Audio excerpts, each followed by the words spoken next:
What's up, you guys? It's Christina and welcome back to my channel, Christina Over 40. So I am sharing with you my tips as I learn them to help you feel your best over the age of 40. So I have been on a bit of a health and wellness fitness journey of my own over the past 2 years. I'm 43 years old.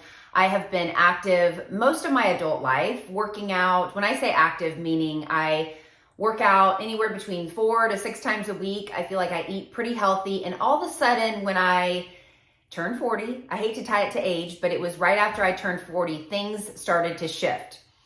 Not literally, but kind of. And here's what I mean. Everything that I was doing, the workouts I was doing, the way that I was eating, all of that was working just fine. And then all of a sudden it just was not working. So it was working great until all of a sudden it just was not anymore. And I started to notice things where I was gaining weight. My body, where I used to be able to see my muscle definition before, it was replaced with just like a softness. I used to tell people that it almost felt like I had sweatpants on under my clothing. I could like kind of touch my thighs or my arms or my stomach or my hips and I would just feel soft. I no longer felt any muscle definition and I definitely didn't see it. I spent probably about 2 years, 2.5 years trying to figure out what in the world was going on. I saw many doctors. I saw functional medicine. I saw really just anybody, just out of hormone doctors, just out of desperation of like, okay, I'll try anything. I was gaining weight literally by the month. I think in total, my weight had shot up like kind of close to 20 pounds. I think it was like 17 pounds, getting really close to 20 pounds. And I mean, that's a lot. And so I definitely felt it. I was wearing a size or two bigger in clothes. I didn't like what I saw when I looked in the mirror. It just was not a good feeling. So I tried switching up my workouts. I tried changing the way I was eating. I tried intermittent fasting. I tried everything. I tried hiring a macro coach, and it always ended in just sheer frustration, disappointment. And I was honestly like exhausted by it. I was feeling depressed in the sense that I was just miserable. Like I said, I looked in the mirror and I didn't like what was staring back at me. I put on my clothes. I hated the way I felt. I felt like someone had taken like an air pump and just blown air into my stomach. I just felt just full of air. That's how I felt. I don't know how, it just inflamed and just that constant feeling of your stomach just feeling full, and it was crazy. So, when I really started to dig into it and say, maybe this really doesn't have a lot to do with what I'm eating or my workouts. Obviously, I was keeping it pretty clean with my food and keeping pretty much on track. I wasn't going bananas with my food. I really don't drink alcohol that much. And so I knew it wasn't that. I started to say, okay, what else is going on here? So finally, I got myself to the right person who was able to point me down the path that kind of started to open up the doors that I was looking for. And believe it or not, she was a chiropractor. She is a chiropractor. She's local here in my city where I live. And when I first went into her, I said, I don't think I'm in the right place. I don't really have any like aches and pains like you normally would when you go see a chiropractor. Well, what she does is she really works to heal the nervous system. So she really helped me with adjusting, not in a typical way that a chiropractor would, but giving me the adjustments I need so my nervous system could calm down, because what was happening is that my body was in fight or flight mode. So if you're a woman, or if you've heard that term before, you kind of know what I'm talking about, but it's basically where your body just kind of stops and it goes into fight or flight and says, okay, if you're not going to do what I need you to do, then I'm just going to hold tight and stop. Basically not do anything. So your workouts no longer matter, what you're eating no longer matter. Your body is just in hold on, scarcity mode. And that's what my body was. And I believe that my body was in a fight or flight mode for about 2.5 years. Very, very frustrating. When you start doing things like limiting your calorie intake and really scaling back on the calories that you're eating, the food that you're eating, the carbs that you're eating, all of those things, your body starts to do something really crazy where it will hang on to your fat because it feels like it's in starvation mode. So it's going to hang on to your fat and then it really starts to burn through your muscle, which was exactly what was happening to me. So that makes sense as to why I could no longer see the definition that I had worked so hard to build over the past 10 to 15 years. I could no longer see definition in my leg. I definitely couldn't see my abs. And what I saw was that softness because my body was really hanging on to my fat and burning through all of the muscle. How did I get out of it? Well, it's a really hard thing to figure out, and I don't believe there's one answer for every single person who has the same similar situation. But what I will tell you is this: I really had to look into the habits that I had formed for myself and see if they were serving me or if they were not serving me. And one of the things that I had been doing since I have a 10-year-old daughter, and I started right after she was born. So basically 10 years, 9.5 years, is I started working out really early in the morning. So, and even before that, I was always, but really consistently, like 5 days a week, I was up at 4 o'clock. I was to the gym by 5, and I was working out really a high intensity cardio workout for an hour coming home. And a lot of times I would go through my day, not eating a ton, but I would have protein bars or things like that and count that as a meal, eating a lot for dinner, and then staying up till, 10 o'clock at night or later sometimes, and then doing it all over again the next day. And that routine, if you call it, worked okay for me in my 30s.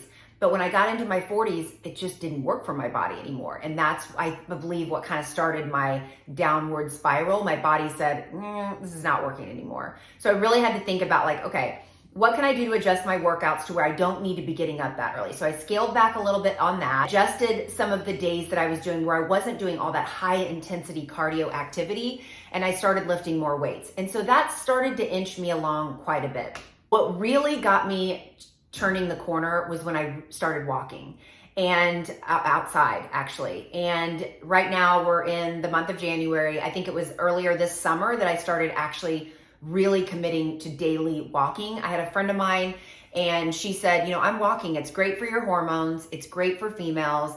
And I immediately thought, well, what else are you doing besides walking? Because surely walking isn't going to be enough of a workout to get you to where you want to go. It's not going to get me to the goals that I have for myself and my fitness, right?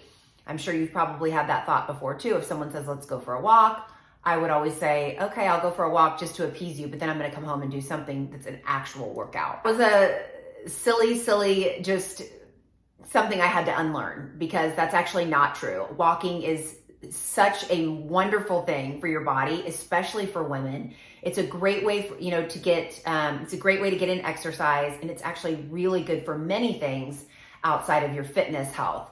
So I started committing to going on daily walks outside earlier this summer, and I've pretty much stuck to that. Not every single day, but it's at least 5 days a week, 5 out of 7 days a week.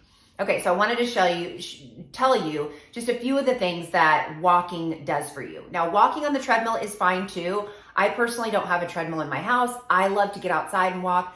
Even in January, when it's been, 20 degrees and 30 degrees, I'm still outside walking. First thing is just the fresh air and the vitamin D. So as we age, women especially, we're always deficient in vitamin D. I don't know a lot of women who are just filled up with vitamin D, and unless they're living basically at the beach.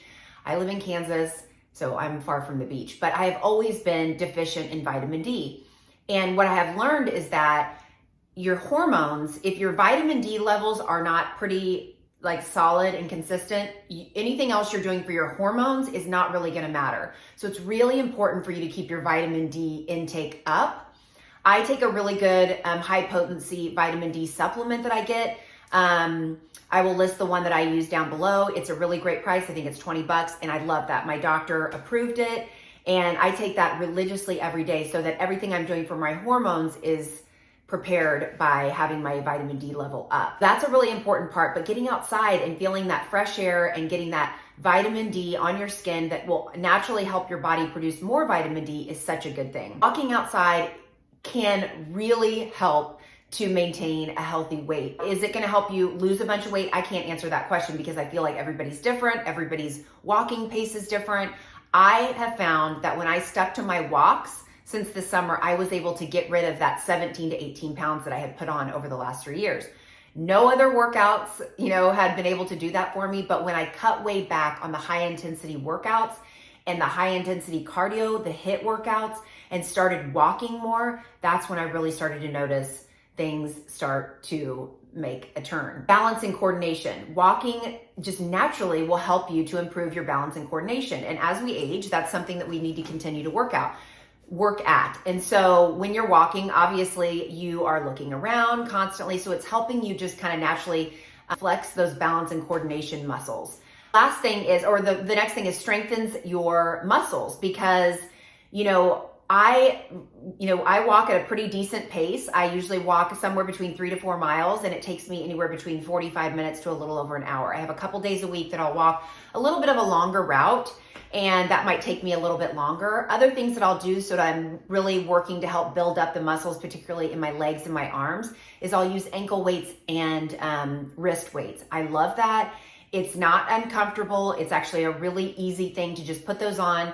Doesn't matter what, you decide what the pound is that you want to use, but I have found that just kind of ups things and really helps for me to maintain.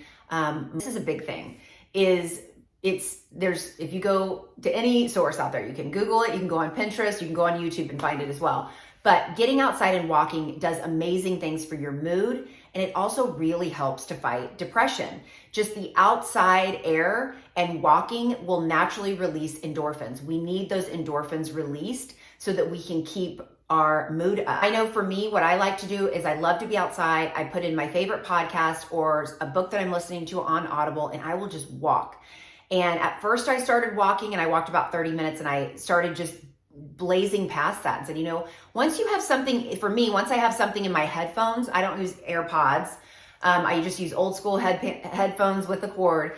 And when I get something in my ears that I'm really loving, like a book or a podcast, walking an hour is a breeze to me. And so I love that. I love walking with someone. My husband and I will walk. I try to walk in the neighborhoods around, so I feel safe. I will often walk a lot in the morning, like mid-morning time, but sometimes I'll walk around 4 or 5 o'clock at night when my husband gets home. Obviously, you want to be careful and watch your surroundings. I almost never walk after the sun goes down. It's just not safe. I live in a safe area, but there's no reason for me to be out walking after dark anyways, right? So I really try to do it in the morning to kind of kickstart my day. But if I can't get to it, I'll always get to it later in the afternoon. A lot that was going on over the last couple years. And again, I always say there's not one thing. I take a lot of really great supplements that have also, I do believe, slowing down on the cardio in the HIIT and walking consistently daily, and then increasing the weights that I'm doing. I love to do a workout here on YouTube. And I'll put her channel down below, but she does 30-minute workouts. I have any equipment that I need inside my house, which isn't much. I'm just dealing with some free weights. And I do that around 4 times a week. And it's a great way for me to get in the weights portion of my workout to keep continuing to build upon my muscle that a lot was burned through over the last couple years. But I'm trying to get that back. I'm really working to get the definition back in my arms and my legs. And I find that those workouts that I'm doing through the YouTube channel that's free are really doing great things for me, and I'm loving the results. So I hope this has been helpful for you. I would love to hear what you think. If there's a particular workout that you love doing, especially if it's online, I'd love for you to share it in the comments below so that we can all check it out. I'm always looking and open to trying new things, but I never thought I would be someone who works out at home. I've always been someone who likes to go to a gym. I like to be around people. I like the push of people kind of in a gym together in classes, like group fitness. So I never expected that I'd be sitting here encouraging people and also myself being happy and feeling challenged and pushed by doing at-home workouts. But here I am. I love it. I feel really good.